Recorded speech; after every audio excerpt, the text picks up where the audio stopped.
bagian 25. Mas, ikanku gosong! Teriak Alin saat melihat asap mengepul di penggorengan. Ketika Alin hendak menghampiri kompor, Arya malah menarik tangan Alin. Sudahlah, biar BJ meneruskan. Ujar Arya sambil berjalan kemudian mematikan kompor dan membiarkan ikan gosong itu tetap di penggorengannya. Sini ikut aku.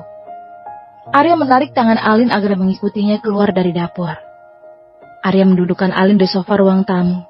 Arya mengambil kotak P3K kemudian mengoleskan salep ke tangan Alin yang merah.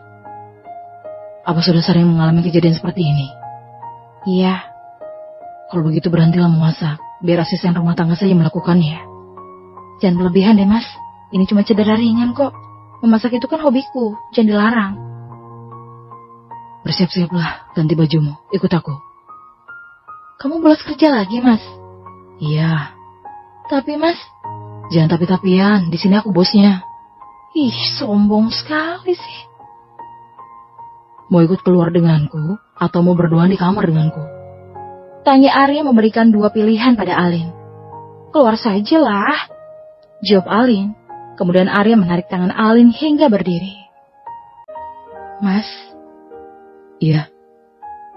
Boleh aku membeli pakaian dan jilbab lebih banyak lagi untuk mengisi lemariku? Arya mengerutkan alisnya setelah mendengar pertanyaan dari Alin. Kenapa? Oh, untuk apa? Tanya Arya yang heran dengan permintaan istrinya itu. Aku mau berhijab mulai saat ini, mas. Ucap Alin dengan mantap. Arya terkejut dan menganga mendengar penuturan itu. Apa kamu yakin? Kenapa bisa secepat itu? Ucap Arya memberondong Alin dengan sejumlah pertanyaan. Tidak mas, ini murni dari hatiku. Keputusanku menjadikan kamu sebagai istriku tidak salah sayang. Aku harus banyak bersyukur karena memiliki istri sebaik kamu. Aku juga harus banyak bersyukur pada Sang Pencipta karena sudah menjodohkan kita. Dan juga aku harus berterima kasih kepada Abi dan Umi karena menjodohkan kita. Terutama pada Umi yang ngotot untuk jodohin kita. Setiap hari beliau ngomel melulu. Takut aku berubah pikiran setelah menyetujui perjodohan kita itu. Arya tersenyum saat mengingat Uminya tatkala Arya belum menikahi Alin. Arya jadi merindukan Uminya yang baik hati dan segala keceriwisannya. Beberapa saat kemudian setelah Arya membayar semua baju belanjaan Alin di kasir, Alin memasuki ruang ganti di toko itu.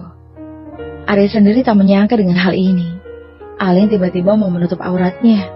Di sini pula. Dan tak lama kemudian, Alin keluar dari kamar ganti. Dengan mengenakan baju syar'i dan kerudung yang menjulang panjang menutupi dadanya.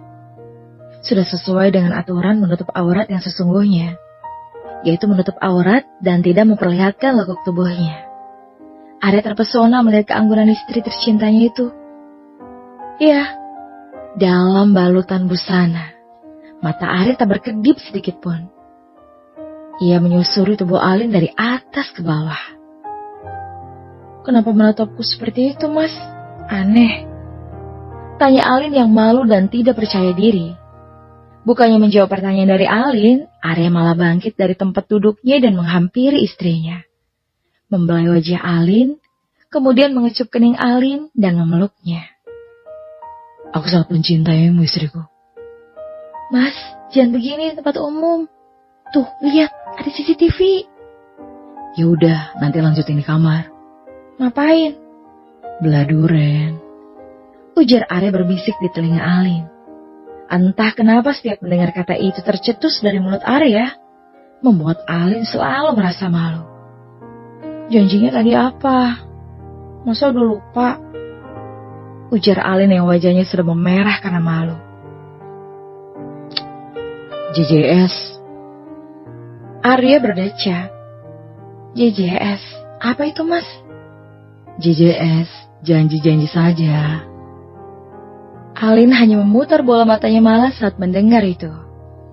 Alin sangat gugup dekat dengan Arya. Tiba-tiba Arya mencuri satu kecupan di bibir Rano Alin. Mas? Seru Alin karena Arya menciumnya di tempat umum. Keesokan harinya Arya memberikan Alin black card. Mas, ini bukan kartuku. Iya, aku tahu. Aku mengganti kartumu dengan ini. Karena kemarin kamu bilang aku pelit. Kamu bisa belanja apapun dengan menggunakan kartu ini. Ih, serius, Mas? Iya, serius. Kamu juga bisa membeli rumah dengan kartu ini. Ucapan Arya membuat mulut Alin ingin menganga. Wah, berapa banyak kekayaanmu, Mas? Kamu tidak akan bisa menghitungnya. Mas, aku boleh pergi jalan-jalan kan tanpa pengawal? Jika sewaktu-waktu aku rindu dengan Rani, aku ingin main ke sana. Kafenya dekat kok dari sini. Tentu boleh, asalkan kamu minta izin dulu padaku. Dan katakan kau akan pergi kemana. Mulai sekarang aku akan membebaskanmu. 1 minggu kemudian, tak terasa segalanya cepat berlalu. Rumah tangga Alin dan Arya kian hari kian membaik.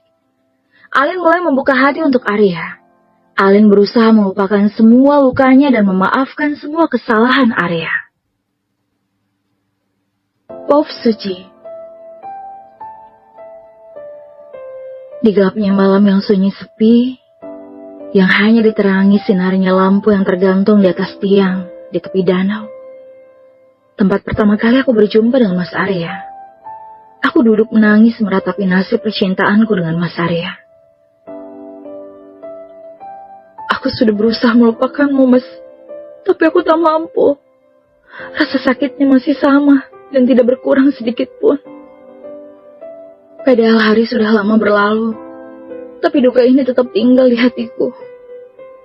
Aku tidak menyangka hubungan lama yang kita jalin bersama kandas begitu saja. Hanya karena perjodohanmu dengan wanita itu. Hatiku sangat menderita dan merana. Sampai membuatku menangis pilu. Kupandangi wajahku di genangan air danau. Wajahku sudah tak terawat, dan tubuhku mulai tirus karena terlalu banyak beban pikiran yang kuemban sendiri. Sangat sulit bagiku untuk move on dari Mas Arya.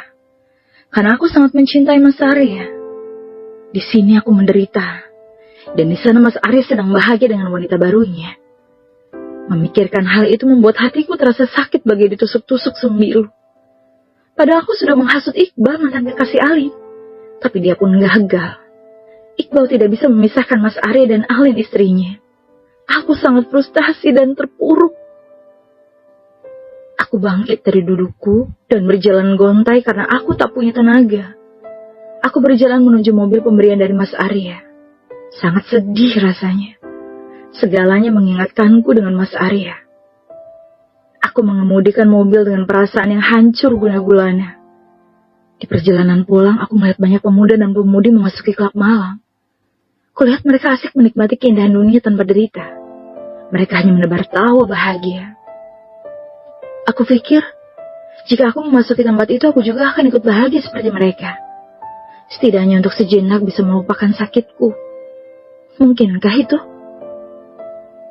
Ya, kini aku sudah berada di klub malam.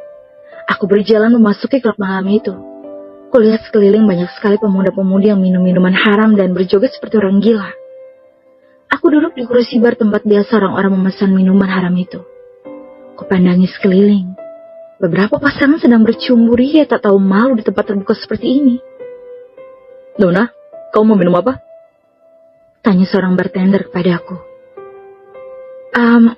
Aku ingin meminum sesuatu yang bisa menghilangkan rasa sakit di dadaku. Ucapku dengan menepuk-nepuk dadaku. Kemudian bartender itu memberikanku minuman yang aku sendiri tidak tahu apa jenisnya. Karena aku sendiri tidak pernah menyentuh barang haram itu. Aku pun meminum minuman haram itu. Satu teguk terasa aneh di lidahku. Sangat aneh rasanya. Tapi aku ketagihan. Aku terus meminumnya. 1 gelas sampai berbotol-botol. Entahlah sudah berapa kali aku meminum minuman keras itu. Kepalaku mulai pening, pikiranku mulai kacau. Tapi anehnya aku sedikit lega. Minuman ini membuatku merasa terbang. Pandanganku mulai kabur, badanku mulai lemas. Kulihat sekeliling semuanya terlihat berputar. Kemudian aku membayar uang kepada bartender itu dengan jumlah yang cukup banyak. Nona, ini terlalu banyak. Kau ambillah sisanya. Kemudian aku berjalan menuju pintu keluar dengan tubuhku yang terasa sangat lemah. Tubuhku menabrak seseorang. dan aku jatuh ke dalam pelukannya. Aku dapat merasakan kehangatan di badannya, tubuh tingginya, dada bidangnya. Saat aku mendongak ke atas, ternyata Mas Arya lah yang memelukku. Hatiku sangat bahagia. Setelah lama tak jumpa, kini Mas Arya menemuiku. Aku memeluk tubuh itu semakin erat, dan Mas Arya membalas pelukanku, dan itu membuatku semakin terbang. Mas, jangan tinggalkan aku lagi. Aku tidak mampu hidup tanpamu, Mas. Aku tidak sanggup hidup tanpamu. Jadikan aku milikmu, Mas. Jadikan aku milikmu seutuhnya. Kemudian aku mencium bibir Mas Arya dengan agresif. Awalnya Mas Arya diam saja. Lama-lama dia membalas ciumanku. Jangan di sini, di hotel saja, ujar Mas Arya. Kemudian Mas Arya membawaku ke hotel terdekat yang berada tepat di depan klub malam itu. Setelah membawaku ke hotel, Mas Arya memapa tubuhku yang terasa limbung karena rasanya kakiku sudah tidak mampu menopang badanku sendiri. Minuman haram itu membuatku tak karuan. Mas Arya membawaku masuk ke dalam kamar. Aku pasrah Mas Arya melakukan apapun padaku. Aku menikmati segala sentuhan Mas Arya walaupun sangat sakit di awal. Kini Mas Arya sudah menjadikan aku miliknya seutuhnya. Kesucianku sudah kuserahkan pada Mas Arya. Tubuhku terasa remuk redam karena ulah Mas Arya. Aku sangat lelah setelah menghabiskan malam panas bersama dengan Mas Arya. Aku sangat bahagia. Mas Arya tidak benar-benar meninggalkanku. Mas Arya masih membelit pinggangku dengan tangannya. Dia memelukku dari belakang. Aku sempat berpikir ini hanyalah mimpi. Kemudian mataku mulai terpejam. Aku tidur dalam pelukan Mas Arya yang memelukku dengan posesif. Keesokan harinya, waktu menunjukkan pukul 6 pagi, Alin selesai meletakkan hidangan di atas meja makan, lengkap dengan kopinya yang Alin letakkan di hadapan Arya.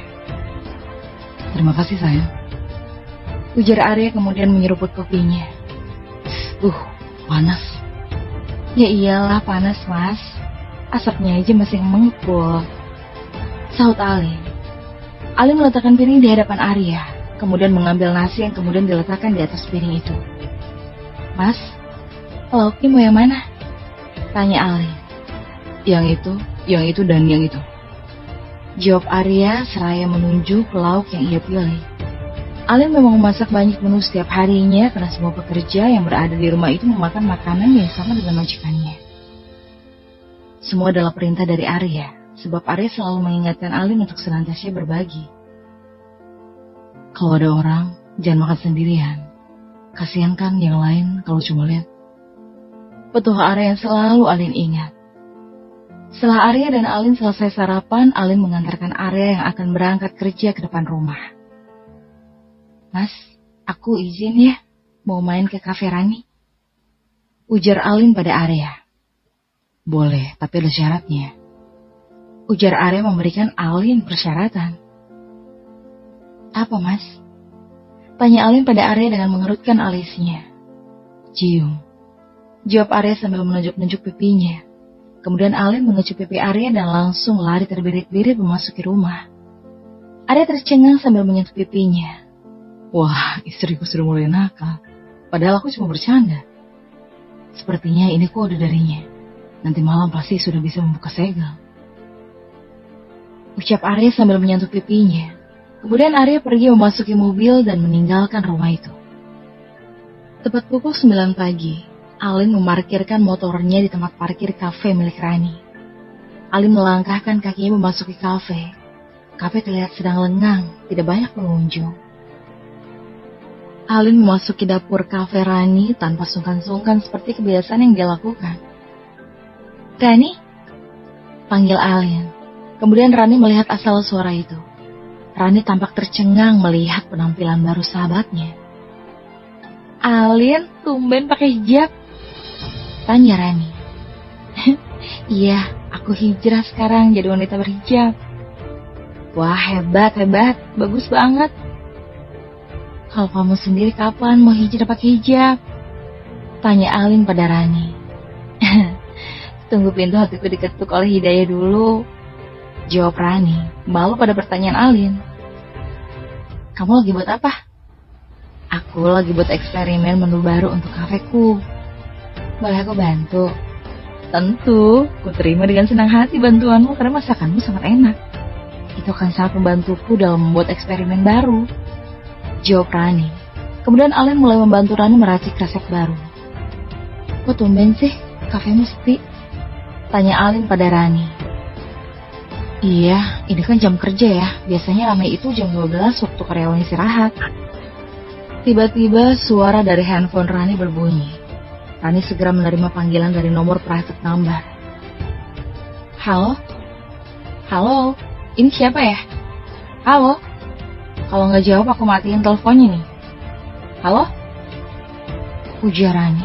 Kemudian Rani memutuskan sambungan telepon itu. Siapa, Ran? Nggak tahu. Gak ada nomor teleponnya. Dan handphone Rani kembali berbunyi. Aduh, siapa lagi sih ini? Pakai private number segala lagi. Bersambung